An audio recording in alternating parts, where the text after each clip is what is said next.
और अब खबरें विस्तार से आपको दिखाते हैं। उत्तर प्रदेश के मुख्यमंत्री योगी आदित्यनाथ ने अंबेडकर नगर में समाजवादी पार्टी और बीएसपी पर हमला बोला है।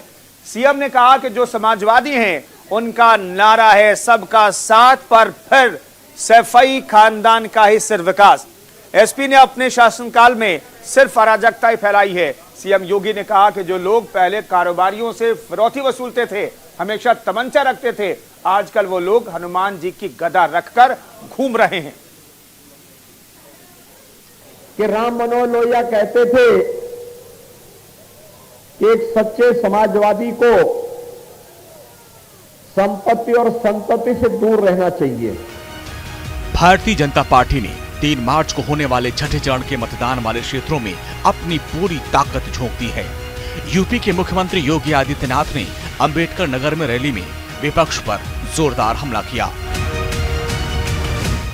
सीएम योगी ने कहा कि डॉक्टर राम मनोहर लोहिया कहा करते थे कि एक सच्चे समाजवादी को संपत्ति से दूर रहना चाहिए, लेकिन ये कथित समाजवादी, इनका नारा है सबका साथ, सैफई खानदान का विकास। एसपी ने अपने शासनकाल में सिर्फ अराजकता फैलाई। राम मनोहर लोहिया कहते थे कि एक सच्चे समाजवादी को संपत्ति और संतति से दूर रहना चाहिए, लेकिन ये जो आज के कथित समाजवादी हैं, ये सहयोग सबका चाहते हैं। इनका नारा है सबका साथ, लेकिन सैफई खानदान का विकास।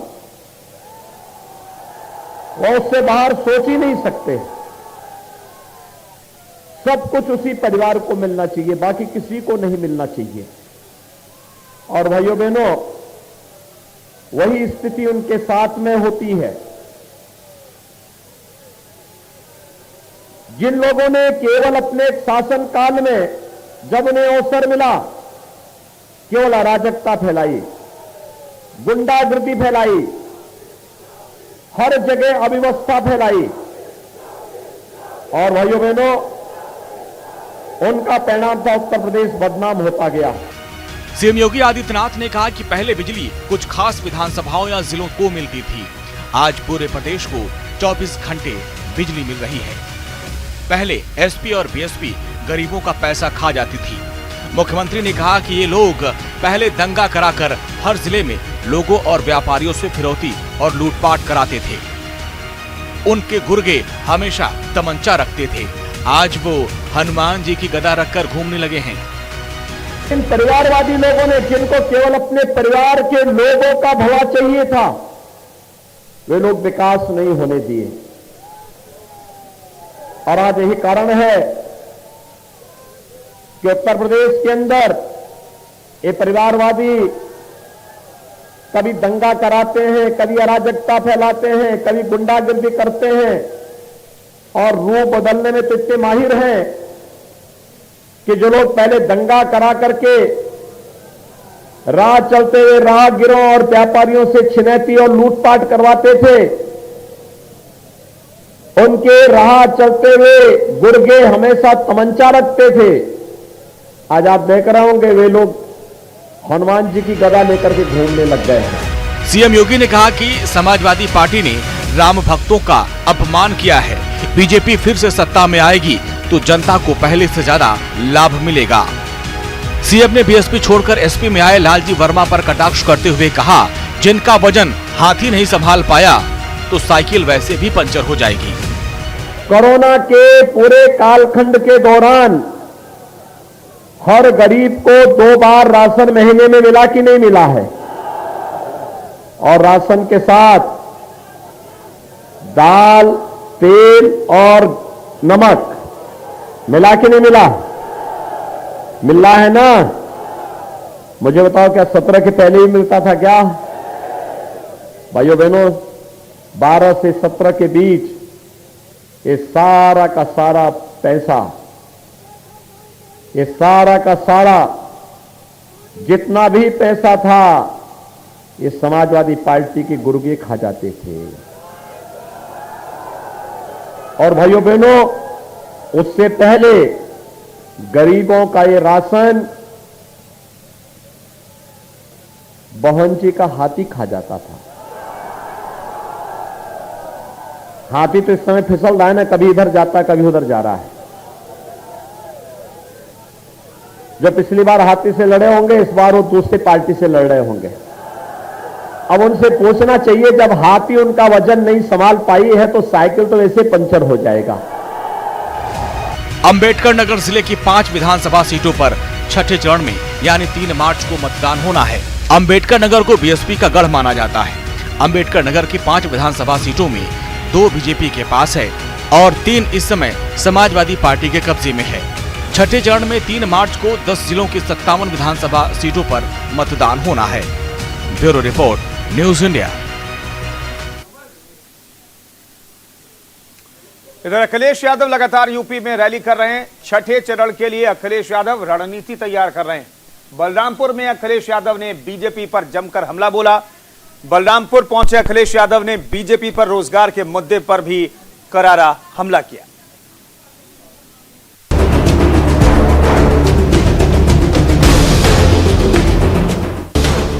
पांच चरणों के लिए चुनाव प्रचार थम गया है और सियासी पार्टियों ने छठवें चरण के लिए दमखम झोंकना शुरू कर दिया।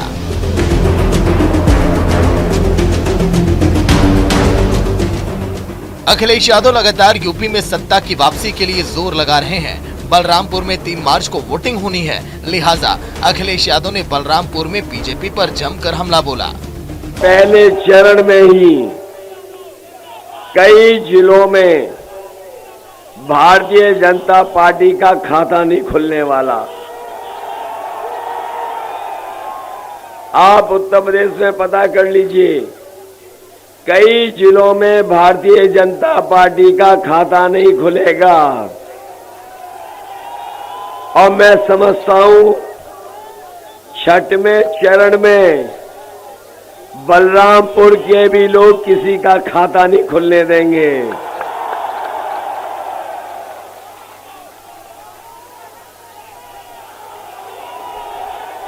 ये बलरामपुर के हमारे लोग ये उत्साह बता रहा है कि अब यहां पर खाता किसी का नहीं खुलेगा।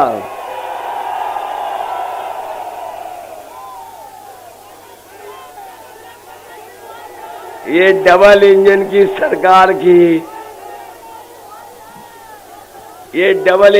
सरकार की जो झूठ की पटरियां हैं, इस बार बलरामपुर के लोग उखाड़ फेंक देंगे।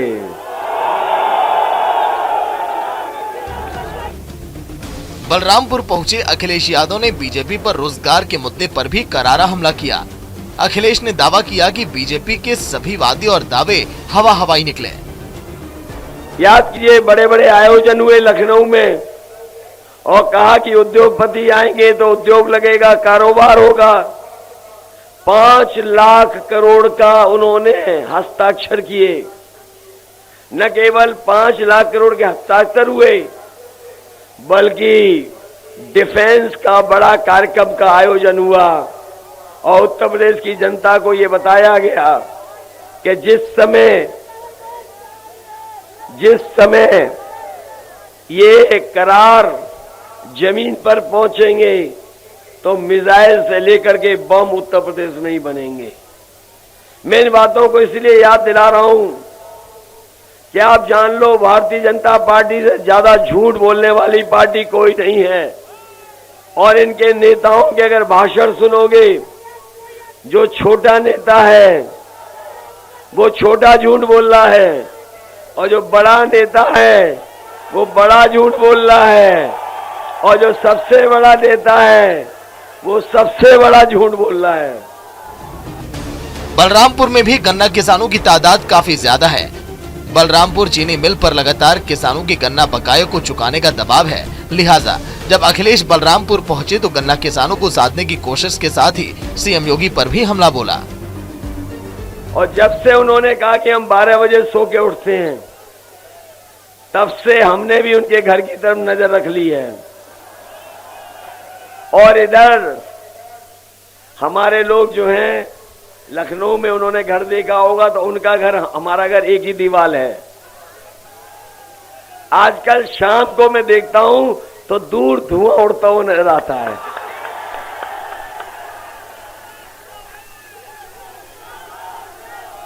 धुआं देख रहा हूं आजकल में, मुख्यमंत्री आवास से धुआं निकलता हुआ। और अभी कुछ दिन पहले पुताई वाले जा रहे थे, मैंने रोक के पूछा कि ये पुताई वाले कहां जा रहे हो? तो बोले कि मुख्यमंत्री आवास में जा रहे हैं, जो धुएं के काले धब्बे लग रहे हैं उनको मिटाने जा रहे हैं। तो बताओ बाबा जी जा रहे हैं कि नहीं जा रहे हैं? बाबा जी ने लखनऊ से गोरखपुर की भी अपनी टिकट बुक करा ली है 11 तारीख की। छठे चरण में 253 प्रत्याशी करोड़पति हैं। समाजवादी पार्टी के चिल्लूपार सीट से प्रत्याशी विनय शंकर तिवारी सबसे अमीर हैं। उनकी संपत्ति 67 करोड़ रुपए है। जलालपुर सीट से सपा के प्रत्याशी राकेश पांडे 63 करोड़ की संपत्ति के साथ दूसरे नंबर पर हैं। बसपा के रसड़ा से प्रत्याशी उमाशंकर सिंह 54 करोड़ रुपए की संपत्ति के साथ तीसरे नंबर पर हैं। मतलब छठवें चरण में करोड़पतियों की जंग है और पैसा भी चुनाव में पानी की तरह बहाया जा रहा है। Bureau report, news India.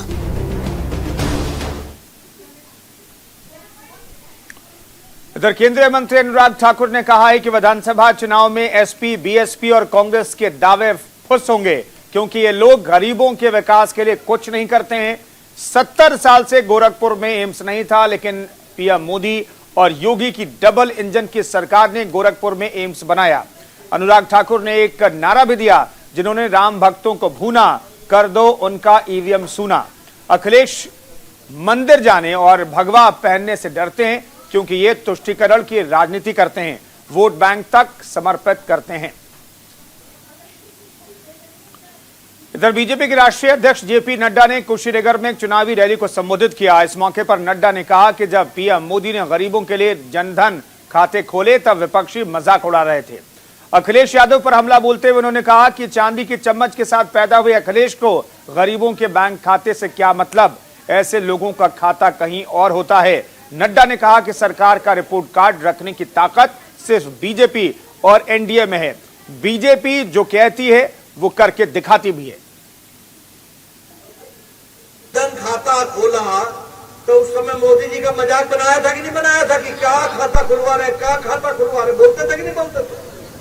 इस चांदी के चम्मच के साथ पैदा हुए ये अखिलेश जी, इनको क्या मालूम, इनका खाता तो दूसरा ही खाता है ना, इनका खाता यहाँ थोड़ी ना है, इनका खाता तो कहीं और है। इनको गरीब का खाता का क्या मालूम था? मोदी जी ने पूछा कि गरीब आदमी बैंक में खाता क्यों नहीं खुलवाता है, तो पता चला कि गरीब के पास पैसा ही नहीं है क्यों खाता खुलवा सके। और दूसरा कि गरीब का कोई गारंटर नहीं बनता है, तो मोदी जी ने कहा कि बिना पैसे के अपने नाम का खाता खुलाओ, मैं कानून में बदलाव करूंगा और तुम्हारा गारंटर नरेंद्र मोदी होगा, भारत सरकार होगी तुम्हारा गारंटर।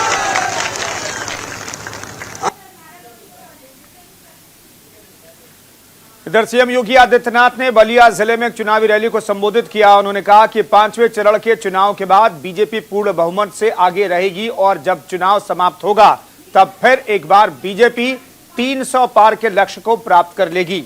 सीएम ने कहा कि एसपी सरकार के शासनकाल में अराजकता चरम पर थी और सिर्फ एक परिवार का विकास होता था।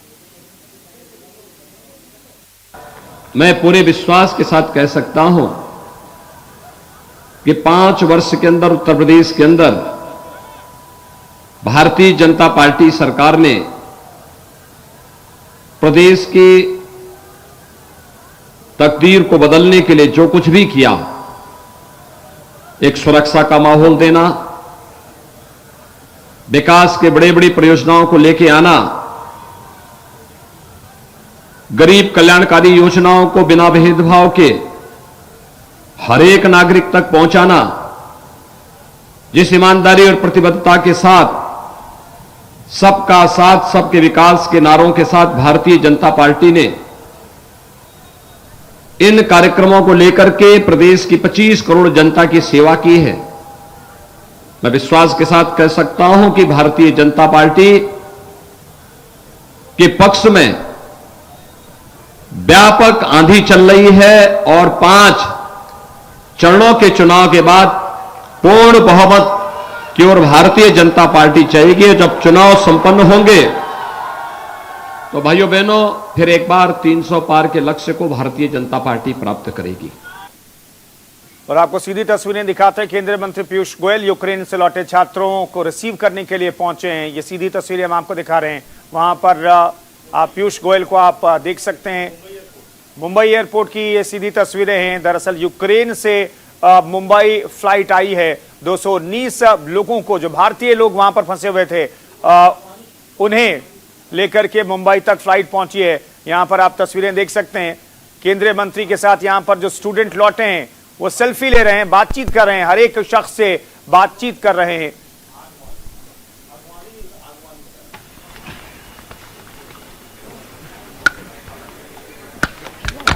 ये सीधी तस्वीरें आपको दिखा रहे हैं। देखिए, केंद्रीय मंत्री पीयूष गोयल वहां पर मौजूद हैं। जो छात्र वहां पर आए हैं उनसे मुलाकात हो रही है। दरअसल यूक्रेन में फंसे भारतीयों को लेकर के चिंता थी। दरअसल यहां जो परिवार के लोग हैं वो बहुत चिंतित थे। पूरे भारत को चिंता थी भारतीयों को लेकर के। करीब 20,000 भारतीय यूक्रेन में रहते हैं। तो फिर रोमानिया के रास्ते इन भारतीयों को वापस लेकर के मुंबई फ्लाइट आई है। और इन छात्रों से बातचीत करने के लिए केंद्रीय मंत्री पीयूष गोयल मौजूद हैं। तमाम अधिकारी वहां पर मौजूद हैं। और ये वो भारतीय हैं जिन्होंने जंग को अपनी आंखों से देखा यूक्रेन में। यूक्रेन में फंसे भारतीयों को लेकर के वापस लौटा है एयर इंडिया का विमान। 219 भारतीय इस विमान में सवार थे। और ये हम आपको तस्वीरें दिखा रहे हैं। ज्यादातर इनमें से स्टूडेंट्स हैं जिन्हें लेकर के ये विमान वापस लौटा है। इनके घर वाले जो हैं बेहद राहत की सांस ले रहे होंगे, क्योंकि जंग की जो तस्वीरें यूक्रेन से छन करके सामने आ रही है उससे सभी कोई चिंतित था। फिलहाल हम आपको तस्वीरें दिखा रहे हैं। केंद्रीय मंत्री पीयूष गोयल इन छात्रों को रिसीव करने के लिए मुंबई एयरपोर्ट पर मौजूद हैं। ये सीधी तस्वीरें हम आपको दिखा रहे हैं। तो रूस और यूक्रेन के बीच युद्ध की शुरुआत के बाद ये पहली फ्लाइट है जो यूक्रेन से बच्चों को निकाल करके रोमानिया से 219 बच्चों को, भारतीयों को लेकर के ये प्लेन पहुंचा है। फिलहाल आगे बढ़ते हैं। यूपी में 5वें चरण का चुनाव के तहत कल यानी 27 फरवरी को मतदान होगा। इसमें 12 जिलों की 61 विधानसभा सीटों पर चुनाव कराए जाएंगे। 2.25 करोड़ से ज्यादा मतदाता करीब 692 प्रत्याशियों के भाग्य का फैसला करेंगे। 2017 के परिणाम में इन जगहों पर बीजेपी ने भारी जीत दर्ज की थी। बीजेपी के लिए जहां अपना गढ़ बनाए रखना बड़ी चुनौती है, वहीं विपक्ष इन जिलों में जमकर मेहनत करता हुआ दिखाई दिया। देखिए रिपोर्ट।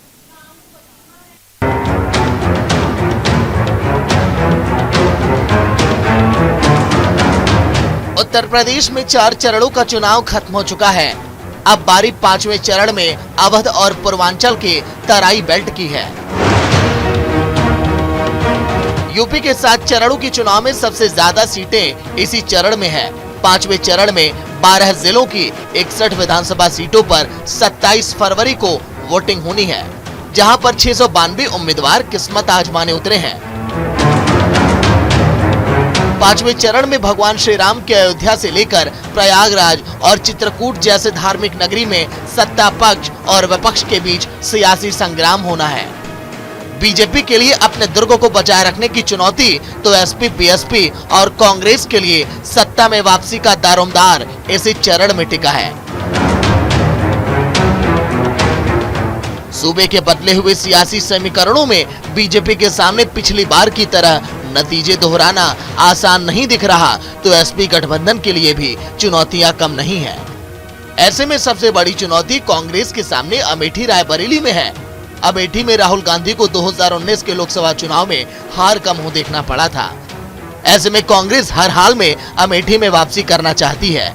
बीएसपी भी इसी चरण में अपनी हाजिरी दर्ज कराने के लिए बेताब है। यूपी में 5वें चरण में अयोध्या के साथ ही साथ गांधी परिवार का गढ़ रहे अमेठी जिले की सीटों पर सियासी दलों की परीक्षा होनी है, तो रायबरेली जिले की एक सीट भी इसी चरण में है। सुल्तानपुर, अयोध्या, अमेठी, बाराबंकी जैसे अवध के जिले हैं, तो पूर्वांचल के तराई बेल्ट के तहत आने वाले बहराइच, गोंडा, श्रावस्ती जैसे अहम जिले भी शामिल हैं। इसके अलावा प्रतापगढ़, प्रयागराज, कौशाम्बी जिले की सीटों के साथ ही साथ बुंदेलखंड के चित्रकूट जिले की भी 2 सीटें शामिल हैं। 5वें चरण की जिन 61 विधानसभा सीटों पर चुनाव होने जा रहे हैं, उनमें 90% सीटों पर बीजेपी और अपना दल गठबंधन का कब्जा है। 2017 के विधानसभा चुनाव में इन 61 सीटों में से 51 सीटें बीजेपी ने जीती थी, जबकि उनके सहयोगी अपना दल को 2 सीटें मिली थी। वहीं एसपी के खाते में महज 5 सीटें मिली थी। इसके अलावा कांग्रेस को 1 सीट पर जीत मिली थी। 2 सीटों पर निर्दलीय ने जीत प्राप्त की। बीएसपी इस चरण में खाता भी नहीं खोल सकी थी। 5वें चरण के चुनाव में योगी सरकार की कई दिग्गज मंत्रियों की भी अग्नि परीक्षा है। उप मुख्यमंत्री केशव प्रसाद मौर्य सिराधु सीट से चुनावी मैदान में हैं, तो कैबिनेट मंत्री सिद्धार्थनाथ सिंह इलाहाबाद पश्चिम से प्रत्याशी हैं। मंत्री नंद गोपाल नंदी इलाहाबाद दक्षिण, समाज कल्याण मंत्री रमापति शास्त्री मनकापुर सुरक्षित सीट से चुनावी मैदान में हैं। प्रतापगढ़ की सियासत के बेताज बादशाह कहे जाने वाले कुंडा से निर्दलीय विधायक रघुराज प्रताप सिंह और राजा भैया इस बार अपनी जनसत्ता पार्टी से चुनावी मैदान में उतरे हैं। राजा भैया के खिलाफ 1.5 दशक के बाद एसपी ने अपना उम्मीदवार उतारा। कुंडा सीट पर सपा से गुलशन यादव चुनावी मैदान में है। 5वें चरण में केंद्रीय मंत्री अनुप्रिया पटेल की मां कृष्णा पटेल प्रतापगढ़ सदर और बहन पल्लवी पटेल सिराधु सीट से चुनावी मैदान में उतरी हैं। मां और बहन दोनों ही एसपी गठबंधन से चुनावी मैदान में हैं, जबकि अनुप्रिया पटेल की पार्टी बीजेपी के साथ मिलकर चुनावी मैदान में है। अयोध्या सीट पर सपा के दिग्गज नेता तेज नारायण पांडे और पवन पांडे की किस्मत दांव पर लगी है। तो रामपुर खास सीट पर कांग्रेस से आराधना मिश्रा तो प्रमोद तिवारी की बेटी हैं और 2 बार से विधायक हैं। इसके साथ ही 5वें चरण में 61 सीटों पर विभिन्न दलों के 48 मौजूदा विधायक फिर से मैदान में हैं, जबकि बाकी 13 सीट पर टिकट काट दिए गए। Bureau report, news India.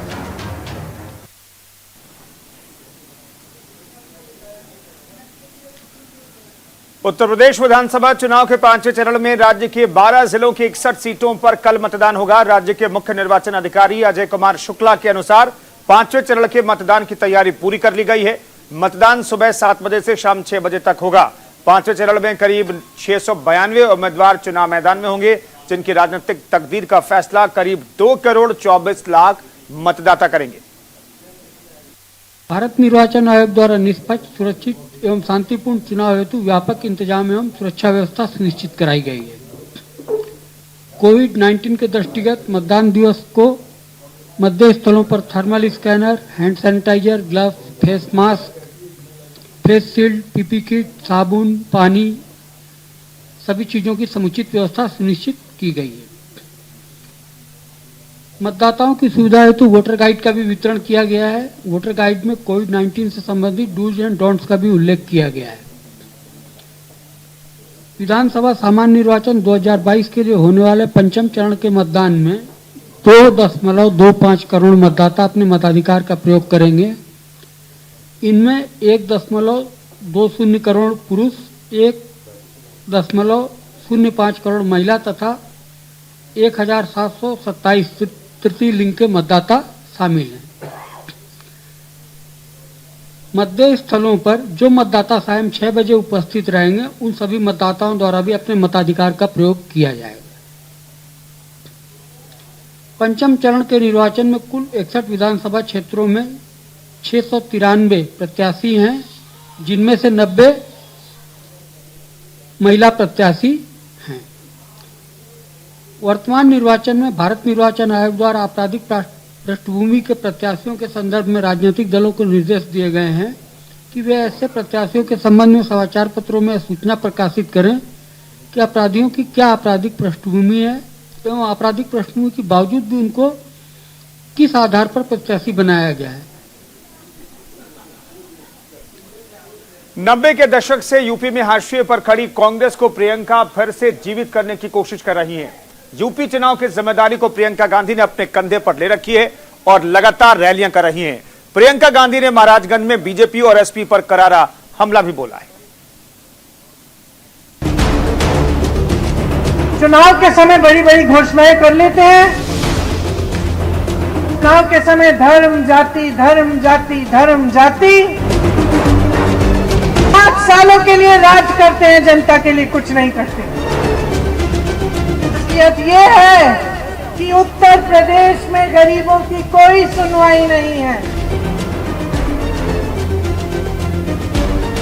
हमारी सोच इन दूसरे राजनीतिक दलों की सोच से अलग है।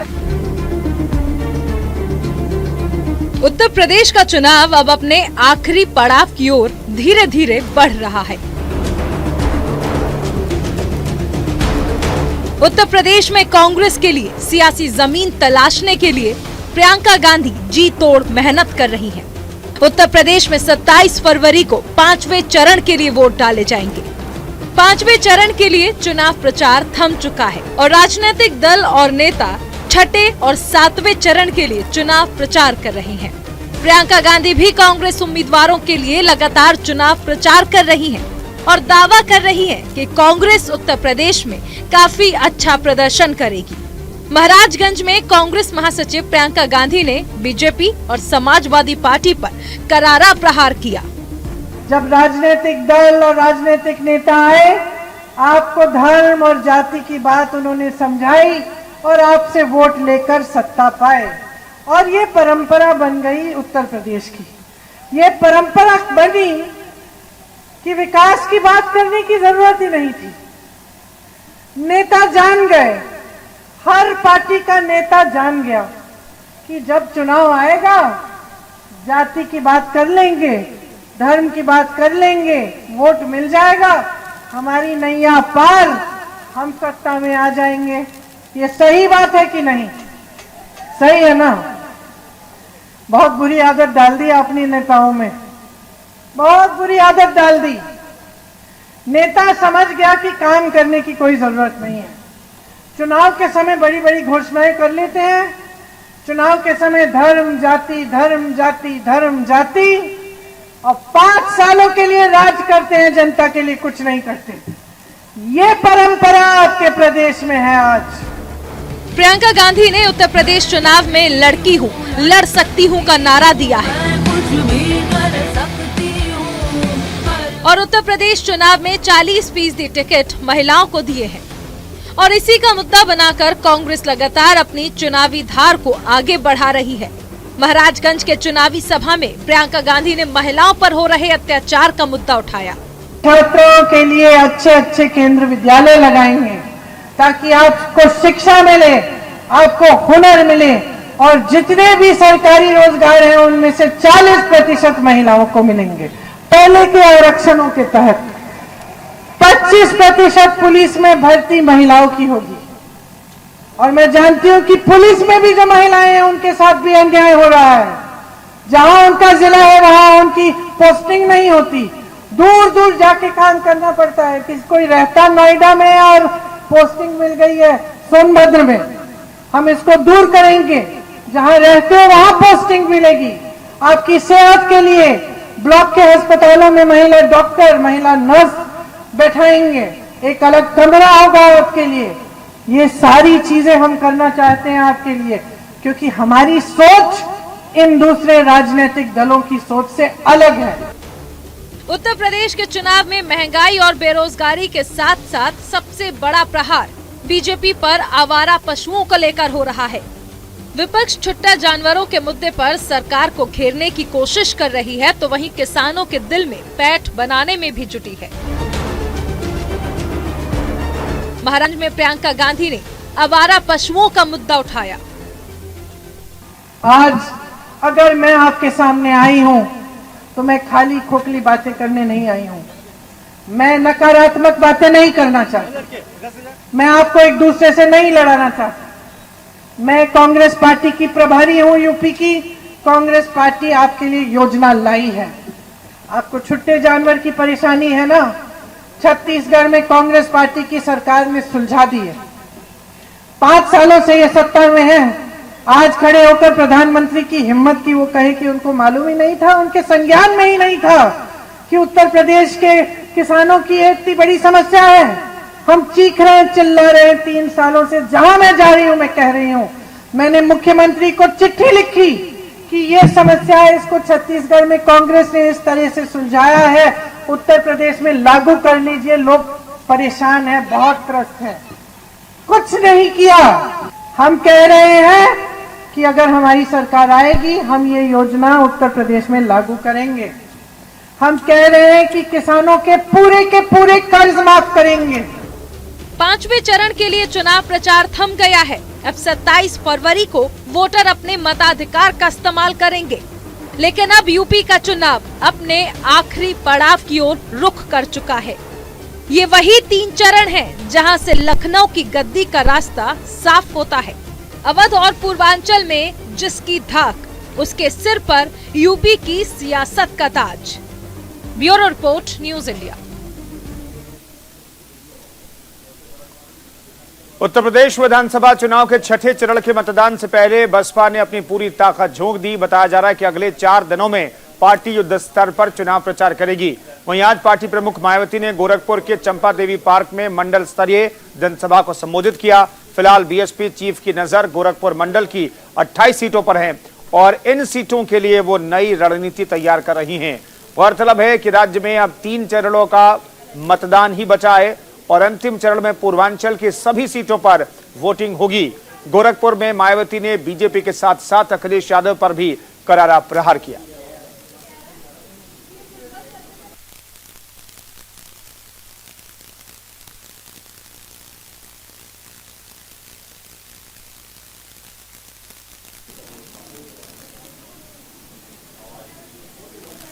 इधर पाकिस्तान अपनी हरकतों से बाज नहीं आ रहा है। सीमा पार से लगातार साजिशें रची जा रही हैं। पाकिस्तान ने सीमा पार से ड्रोन से ग्रेनेड, आईईडी, पिस्टल और विस्फोटक भेजे थे, जिसको पुलिस ने अपने कब्जे में ले लिया है। इतना नहीं, पुलिस ने पाकिस्तान से भेजे गए केमिकल को भी बर्बाद कर दिया है।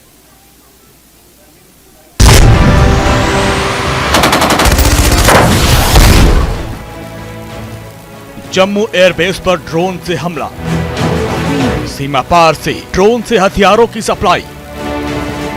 अब पाकिस्तान ने सीमा पार से रची केमिकल वाली साजिश। जब से जम्मू कश्मीर से अनुच्छेद 370 हटा, तब से यहां आतंकवादियों का सफाया करने के लिए बड़ा अभियान चलाया जा रहा है। भारतीय सुरक्षा बलों ने पाकिस्तानी आतंकवादियों की कमर तोड़ दी है।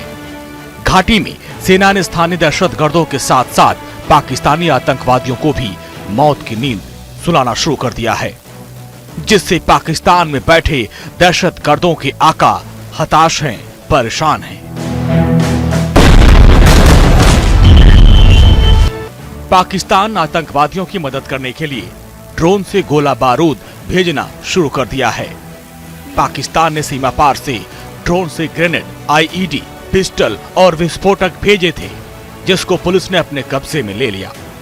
इतना ही नहीं, पुलिस ने पाकिस्तान से भेजे गए केमिकल को भी बरामद किया है, जो केमिकल पाकिस्तान ने ड्रोन के जरिए भेजा था। इसका इस्तेमाल बम बनाने में किया जाना है। इस तरह का केमिकल पहली बार ड्रोन से भेजा गया। बदनीति और जो इस तरह की बददियानतदारी की साजिशें जो हैं, इसका लंबा इतिहास है हमारे पड़ोसी की तरफ से। इसको बराबर कोशिश करने की ताक में रहते हैं कि कहीं जम्मू कश्मीर का अमन पसंद खित्ता, जहां पर बड़े लंबे अरसे से अमन प्रवेल कर रहा है, उसको डिस्टर्ब किया जाए। जम्मू कश्मीर में दम तोड़ती हुई जो मिलिटेंसी है, उसको किसी न किसी फॉर्म में जिंदा रखा जाए। इसी ताक में कभी ड्रोन से, कभी टनल से दहशतगर्दों को भेजना, दहशतगर्दी का सामान भेजना, उसकी कोशिशें पार से जारी रहती हैं। मुझे इस बात की खुशी है कि हर इस तरह की कोशिश को नाकाम किया जा रहा है। पुलिस और सिक्योरिटी फोर्सेस मिलकर के बहुत अच्छा काम इस जिम्मन में कर रही हैं। पिछले 2 साल से सेना को घाटी में दोहरी चुनौतियों का सामना करना पड़ रहा है। जिस तरह से सेना घाटी में आतंकवादियों पर मौत बनकर टूटी है, उससे पाकिस्तान बौखलाया हुआ है। लिहाजा पिछले 2 साल से सेना को पाकिस्तान की ओर से नई चुनौतियों का सामना करना पड़ रहा है। बौखलाया पाकिस्तान अब इन इलाकों में नशे का उत्पाद और हथियार भेज रहा है। यहाँ आतंकवादियों की कमर टूट चुकी है। इसलिए पाकिस्तान मादक पदार्थों को भेज रहा है ताकि आतंकवादी इसका इस्तेमाल कर पैसा बना सके और आतंकवादियों के लिए ज्यादा पैसा जमा हो सके। कल ही ड्रोन के जरिए से पाकिस्तान से ऐसी श्योरिटीज जो हैं वो लश्कर तौबा की तरफ से आई, जिसमें एक्सप्लोजिव मटेरियल भी शामिल हैं, आईडी शामिल हैं, ग्रेनेड शामिल हैं, पिस्टल शामिल है। और पहली बार इस तरह का कोई केमिकल भेजा गया जो एक लिक्विड की फॉर्म में है, जिसको हम लोग एनालाइज कर रहे हैं, एनालिसिस कर रहे हैं कि वो किस मकसद के लिए है, किस तरीके से वो नुकसान पहुंचा सकता है। हमारी कोशिशें बराबर जारी हैं कि जो भी पार से इस तरह की नापाक हरकतें होती हैं उनका मुंहतोड़ जवाब दिया जाए। और मुझे खुशी है कि अभी तक बहुत कामयाबी से पुलिस और सिक्योरिटी फोर्सेस ऐसी सब साजिशों का सामना कर रहे हैं, उनको नाकाम कर रहे हैं। आने वाले टाइम में भी ये कोशिशें जारी रहेंगी। पिछले साल जम्मू कश्मीर में सेना ने 182 आतंकवादियों को मौत की घाट उतारा था। 300 से ज्यादा हथियार बरामद किए थे। इतनी बड़ी संख्या में आतंकवादियों के मारे जाने से पाकिस्तान हताश है और यही वजह है कि पाकिस्तान जम्मू कश्मीर में आतंकवादियों को और हथियार भेजना चाहता है। इसके अलावा पाकिस्तान आतंकवादियों की घुसपैठ भी कराना चाहता है, लेकिन सेना के एक्शन से पाकिस्तान की हर साजिश नाकाम हो रही है। साल 2022 के शुरुआत के साथ ही जम्मू कश्मीर में आतंकी हमलों की संख्या बढ़ गई। जम्मू कश्मीर में सुरक्षा बल आतंकवादियों को उखाड़ फेंकने की मुहिम में जुटे हुए हैं और आतंक के खिलाफ ये पूरी कार्रवाई ऑपरेशन ऑल आउट के तहत चलाई जा रही है।